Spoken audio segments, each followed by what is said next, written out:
हरिओम तत्सत। कई बार जीवन के जब पंच तत्व की बात करते हैं, तन, मन, बुद्धि, आत्मा और परमात्मा, कई बार हम देखते हैं कि यह मन ही सब कुछ है।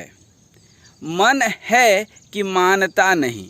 कई बार जब हम ध्यान में नहीं उतरते हैं, बुद्धि के ऊपर ध्यान नहीं देते हैं, बुद्धि से आत्मा के ऊपर नहीं जाते हैं और फिर आत्मा से परमात्मा तो और आगे की बात है, तब मन हमारा सब कुछ के ऊपर हावी हो जाता है। कहते हैं ना कि मन है कि मानता नहीं।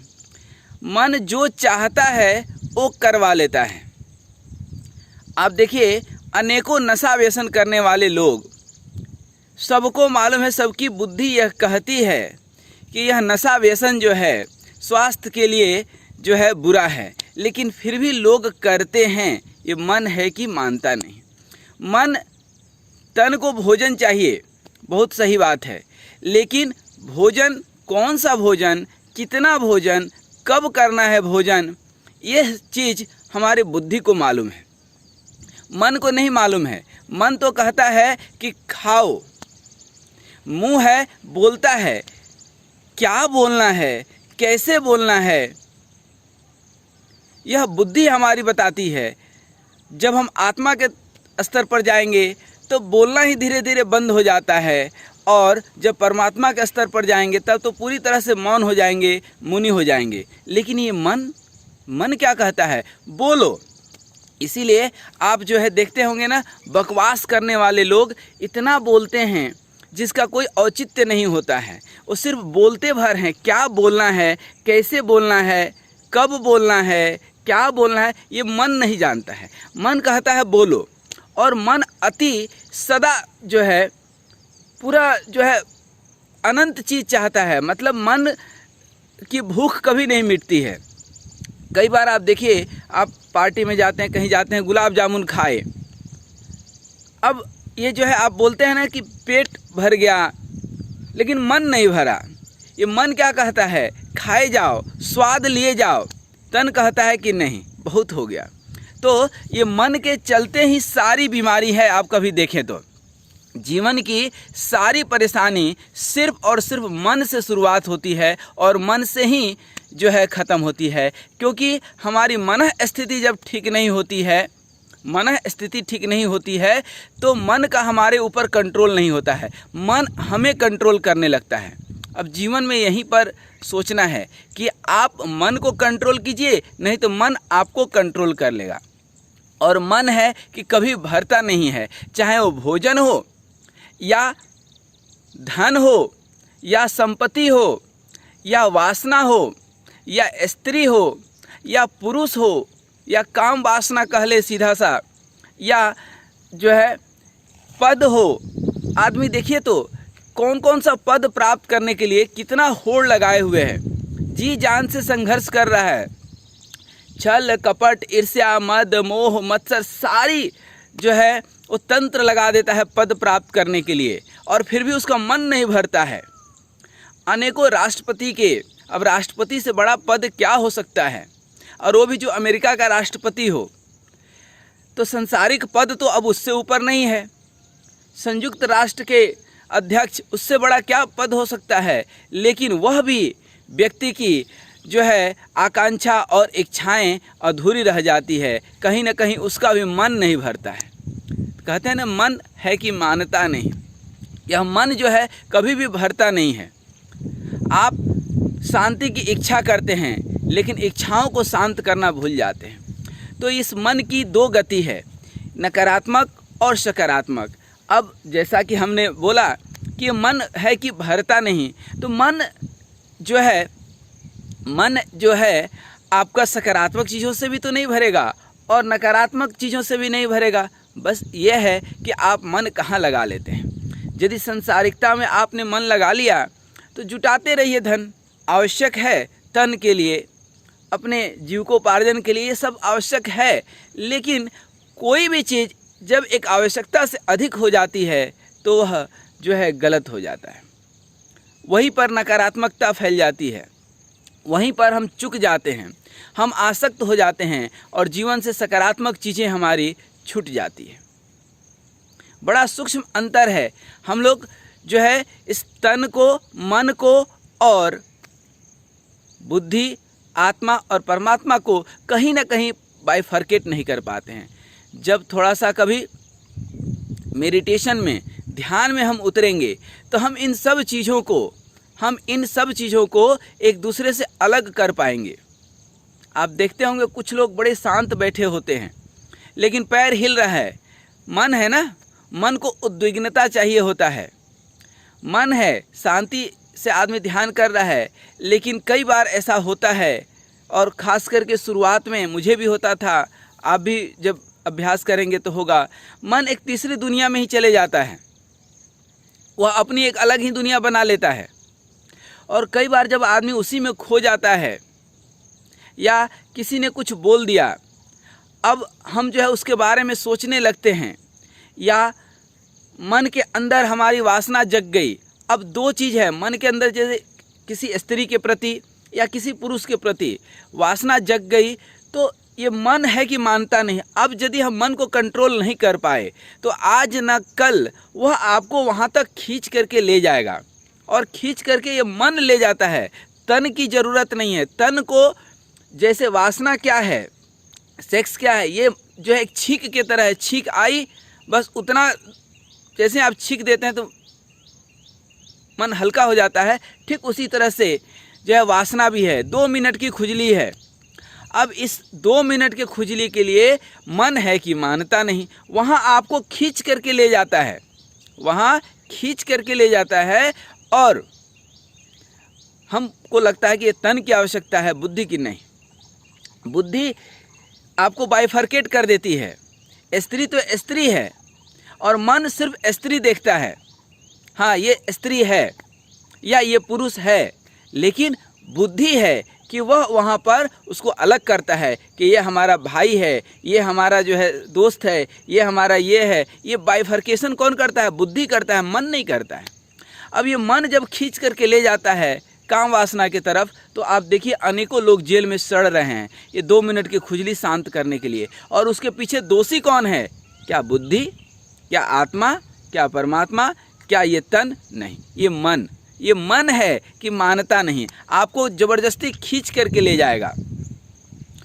क्रोध आप करते हैं, क्रोध कौन करता है? बुद्धि करती है क्या? नहीं नहीं नहीं नहीं नहीं नहीं। रावण क्या कहता है कि जब क्रोध आती है तो बुद्धि खत्म हो जाती है, बुद्धि को हम साइड कर देते हैं।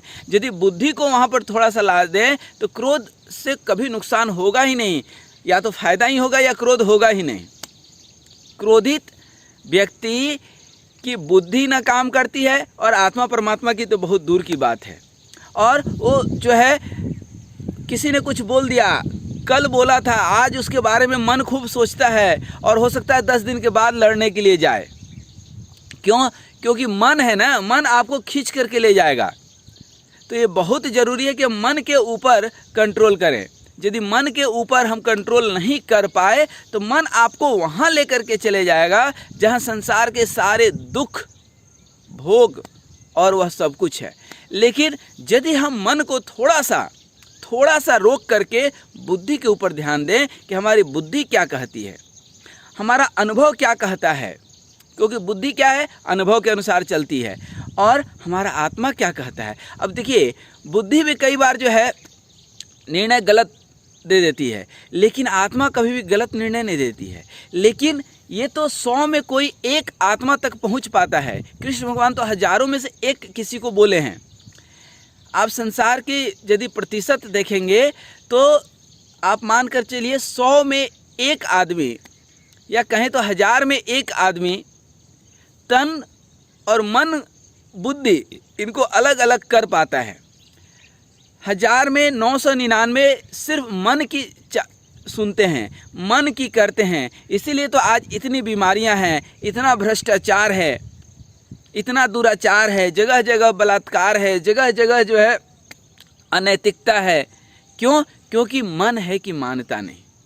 ठीक है, अब बुद्धि के ऊपर जाए तो 1000 में से एक मन की जो है परे जा कर के बुद्धि की बात सोचता है, और फिर उन हजारों में से प्रतिशत आप देखेंगे तो 0.001% हो गया। उतने परसेंट लोग बुद्धि से उतर करके आत्मा तक जाते हैं और फिर उन हजारों में से कोई एक उस आत्मा से परमात्मा तक पहुंचता है। मतलब मिलियंस ऑफ मिलियन में से कोई एक जो है परमात्मा तक पहुंचता है। तो इस चीज़ को समझना बहुत ज़रूरी है कि हम मन के स्तर पर जीवन जीते हैं कि तन के स्तर पर, कि बुद्धि के स्तर पर, कि आत्मा के या परमात्मा के। अच्छा, परमात्मा के स्तर पर जीने का मतलब क्या है? सौंप दिया जीवन प्रभु के हाथों में, पूरी तरह से सौंप दिए। हम कर्ता होते ही नहीं है कुछ करने वाले। इवन हम भोजन भी कर रहे हैं तो भोजन हम नहीं कर रहे हैं, परमात्मा कर रहा है। हम गिर गए तो हम नहीं गिरे, हम बिल्कुल अलग खड़े हो जाते हैं। मैं अलग हो गया तन से। तो कभी कभी जीवन में मन को छोड़ दीजिए, बुद्धि के स्तर पर आ जाइए, तो जीवन की अनेक समस्याओं से आप बच सकते हैं। क्योंकि मन जो है सुख भोगता है। कितना सुख भोगना है, कितने हमारे स्वास्थ्य के लिए जो है उचित है, ये मन नहीं जानता, ये बुद्धि जानती है। आप भोजन करते हैं, मन खाने को मांगेगा, ये भी खा लो, वो भी खा लो, ऐसे वैसे, लेकिन बुद्धि कहती है कि नहीं, ये खाओगे तो स्वास्थ्य के लिए हानिकारक है। और आत्मा परमात्मा की तो बात अभी दूर की बात है। ये तो अभी हम तन के स्तर पर ही मन जो हावी हो गया है, क्योंकि तन कुछ नहीं करता है। तन तो बेचारा बीमार पड़ जाएगा, या आप ध्यान देंगे तो स्वस्थ हो जाएगा। तन आपके मन के अनुसार चलता है। और मैं क्या बोल रहा हूँ कि मन के अनुसार तन को नहीं चला करके बुद्धि के अनुसार चलाइए, तो जीवन में सदा आप प्रसन्न रहेंगे, उन्नति की ओर अग्रसर रहेंगे। लेकिन यदि मन की ही आप सुनते रहे तो मन आपको कहाँ कहाँ ले करके चले जाएगा आपको नहीं मालूम है। मालूम ही नहीं पड़ता है कि कब हम क्रोध में किसको क्या बोल दिए।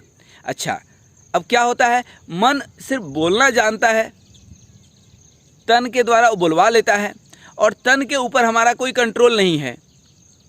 बुद्धि हम लगाते नहीं हैं, बोल बैठते हैं। अच्छा, आप देखिएगा आपके दैनिक जीवन में 90% समस्याओं का जड़ ये शब्द ही है। हम बोल देते हैं, फिर अब उसको भुगतते रहते हैं। किसी को मैंने बोल दिया, देख लूँगा। अब ये तो सिर्फ 2 शब्द था कि हम देख लूँगा, लेकिन वो देखने के पीछे अब क्या हुआ, हमें ज़बरदस्ती क्रोध करना पड़ेगा, साजिश रचनी पड़ेगी, बदले का भावना जो है अंदर अंदर पैदा करना पड़ेगा। उसको जो है कैसे हम नुकसान पहुंचा सकते हैं, कैसे हम दुष्टता कर सकते हैं। अच्छा, दुष्टता क्या होती है?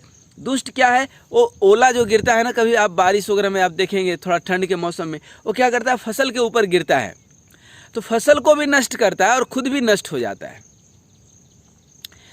इसी तरह से जब आप दुष्टता करते हैं तो सामने वाले को नुकसान तो होता है, नो डाउट, लेकिन आप खत्म हो जाते हैं।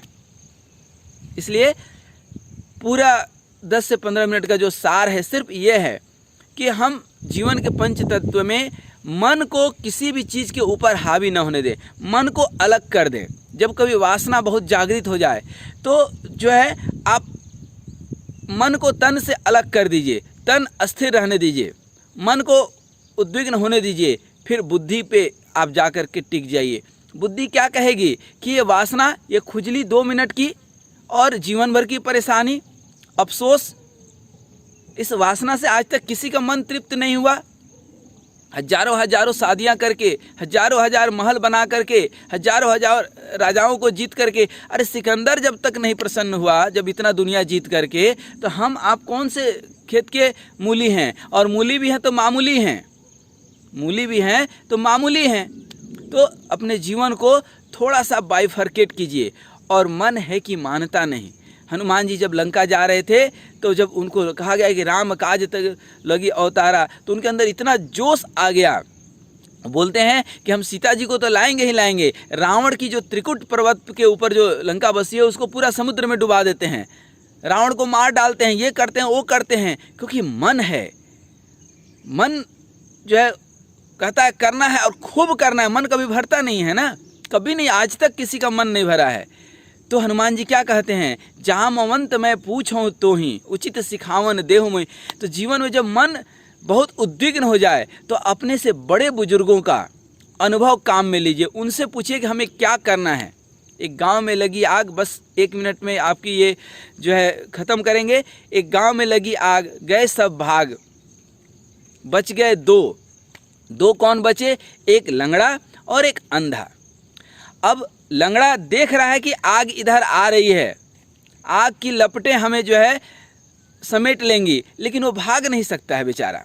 और अंधा को भाग तो सकता है, हट्टा कट्ठा सब कुछ है, बढ़िया है, लेकिन वो भागे किधर उसको अनुभव ही नहीं है। जिधर भागता है उधर से ही आग लपेटे में ले लेती है। अब ये दोनों परेशान हो गए, विकल हो गए, और थोड़ी देर में दोनों की दिशा और दशा जब गड़बड़ हो जाती है तो अंधा कहता है लंगड़े को, या अब अंधा तो लंगड़े को भी नहीं देख रहा है, तो लंगड़ा कहता है अंधे को कि भाई तुम हट्टे कट्ठे सब कुछ हो, तुम भाग सकते हो, लेकिन भागते उधर ही हो जिधर आग है, और मैं देख रहा हूँ, दिशा देख पा रहा हूँ, दशा भी देख रहा हूँ, लेकिन मैं भाग नहीं सकता हूँ। तो क्यों ना एक काम करें, तुम हट्टे कट्टे हो, मुझे अपने कंधे पर बिठा लो और मुझे लिवा चलो। अब क्या था, लंगड़ा अंधे के कंधे पे बैठ गया और दिशा बताते गया और दोनों बच गए। ये लंगड़ा और ये अंधा हर घर में है, हर परिवार में है, हर समाज में है, यदि हम समझ पाएँ तो। ये अंधा कौन है? हम लोग हैं, नवयुवक है, जिसे पता ही नहीं है क्या खाना है, क्या बोलना है, किधर जाना है, कितना पैसा कमाना है, कैसे कमाना है, क्या करना है, क्या नहीं करना है, क्योंकि हमारे ऊपर उस लंगड़े का अनुभव नहीं है। लंगड़ा कौन है? वो बुजुर्ग, जिसके पास अनुभव तो बहुत है, दिशा और दशा वो पूरा जीवन में देख चुका है, लेकिन उसे हम कंधे पर बिठा लें तो हमें सही दिशा वो दिखा पाए। तो हमारे घर में जो बड़े बुजुर्ग हैं उनका हम सम्मान करें, रेस्पेक्ट करें, और उनको हम हमेशा कंधे पे, सर पे बिठा के रखें, तो उनके जीवन का अनुभव हमें एक सही दिशा दे सकती है। जैसे हनुमान जी को जामवंत जी ने सही दिशा बताया कि आपको कुछ नहीं करना है, जाके सिर्फ सीता जी को देख करके आ जाना है, पता लगा करके आ जाना है। इन्हीं शुभकामनाओं के साथ कि आज से हम थोड़ा सा मन तन के ऊपर उठ के मन को अलग करें तन से, फिर बुद्धि के ऊपर ध्यान दें, न कि मन के ऊपर बुद्धि को हावी होने दें, बुद्धि के ऊपर मन को हावी न होने दें। तब तो जो है लोग कैसे विचित्र काम करते हैं, क्योंकि मन है कि मानता नहीं, मन उनको धकेल देता है, क्योंकि वो बुद्धि के स्तर पर उतर नहीं पाते हैं, और फिर बुद्धि से आत्मा और परमात्मा। लेकिन ये बहुत दूर की बात है। लेकिन ये सब होगा कैसे? सिर्फ एक ही इसका उपाय है, और वह है ध्यान। ध्यान से ही ज्ञान आएगा, किताब से ज्ञान नहीं आएगा। आना रहता तो व्हाट्सएप पे ज्ञान बरस रहा है, लेकिन कोई मानता है क्या? कोई जानता है क्या? जान करके भी बहुत लोग नहीं मानते हैं। जानते हैं कि नशा व्यसन हमारे ज़िंदगी को बर्बाद कर देगा, लेकिन फिर भी करते हैं, मानते नहीं हैं। तो ये सिर्फ और सिर्फ एक ही है कि आप भगवान का भजन करने लगिए, तो भोजन के प्रति जो है आपका आसक्ति खत्म होने लगेगी। योग कीजिए तो भोग से विरक्ति हो जाएगी। आप जो है उपासना कीजिए तो वासना से बच जाएंगे। साधना कीजिए तो साधन आपको विचलित नहीं करेगा। और बुद्धि पे, आत्मा पे ध्यान कीजिए, थोड़ा सा जो है आत्मा की बात मानिए तो परमात्मा के निकट पहुँचेंगे। नहीं तो मन है कि मानता नहीं है, मन आपके जीवन को जो है बहुत दर्द, दुख, पीड़ा देगा और बर्बाद कर देगा। इन्हीं शुभकामनाओं के साथ कि यह वीडियो कुछ आपके काम आ जाए। धन्यवाद, नमस्कार, हरि ओम तत्सत।